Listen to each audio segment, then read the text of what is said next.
Halo teman-teman, aku Nisa. Di video kali ini kita akan membahas sesuatu yang semakin penting dalam dunia bisnis modern, yaitu sustainability reporting atau laporan keberlanjutan. Apa itu sustainability reporting? Apa perbedaannya? Bagaimana cara menyusunnya? Dan gimana sih esensi serta manfaatnya? Yuk kita bahas lebih lanjut.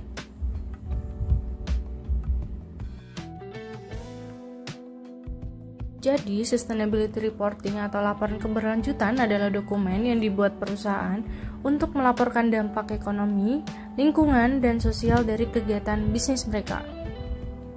Laporan ini memberikan gambaran kepada para pemangku kepentingan termasuk investor, konsumen, dan pemerintah tentang seberapa baik perusahaan berkontribusi terhadap pembangunan berkelanjutan.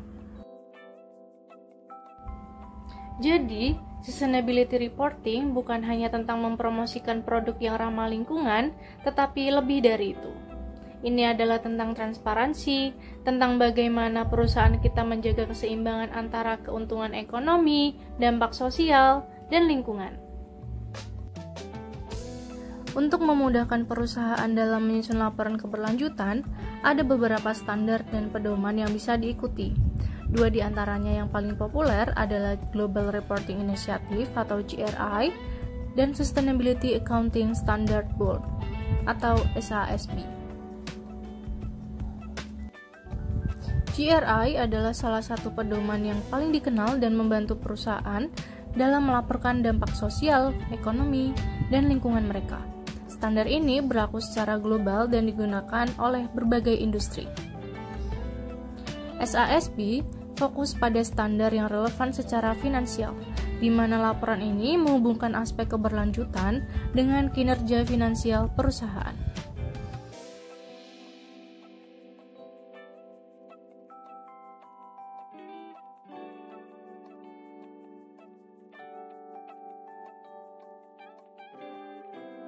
Perbedaan utama antara laporan keberlanjutan dan laporan tahunan lainnya seperti laporan keuangan adalah fokus dan cakupan informasi yang dilaporkan. Laporan keuangan umumnya hanya berfokus pada informasi keuangan perusahaan, sedangkan laporan keberlanjutan mencakup aspek non-keuangan yang meliputi dampak lingkungan, sosial, dan tata kelola.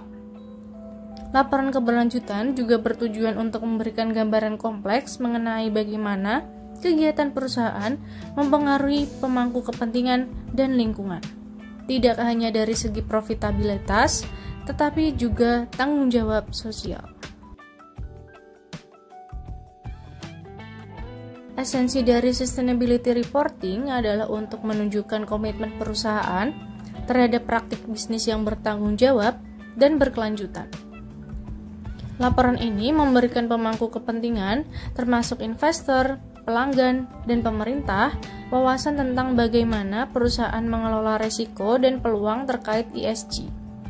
Manfaat dari sustainability reporting antara lain transparansi, kepercayaan ke pemangku kepentingan, keputusan yang lebih baik, dan kepatuhan regulasi. Lalu, bagaimana perusahaan menyusun sustainability reporting?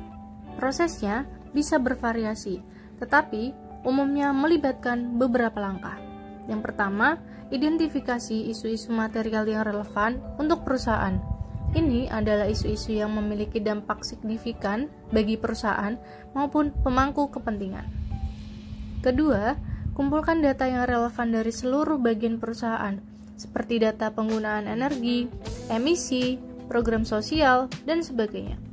Ketiga, tulis laporan dengan struktur yang jelas, mulai dari perkenalan tentang visi keberlanjutan perusahaan hingga rincian dampak dan hasil yang dicapai.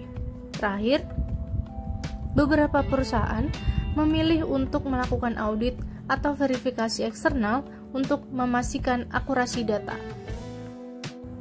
Jadi, itulah penjelasan rinci mengenai sustainability reporting. Kita sudah membahas apa itu sustainability reporting, mengapa penting, serta bagaimana cara menyusunnya. Bagi perusahaan, ini adalah alat yang kuat untuk membangun reputasi dan menunjukkan komitmen terhadap keberlanjutan. Bagi kita, sebagai investor atau konsumen, ini adalah cara untuk menilai apakah perusahaan bertindak secara bertanggung jawab atau tidak. Terima kasih sudah menonton, sampai jumpa.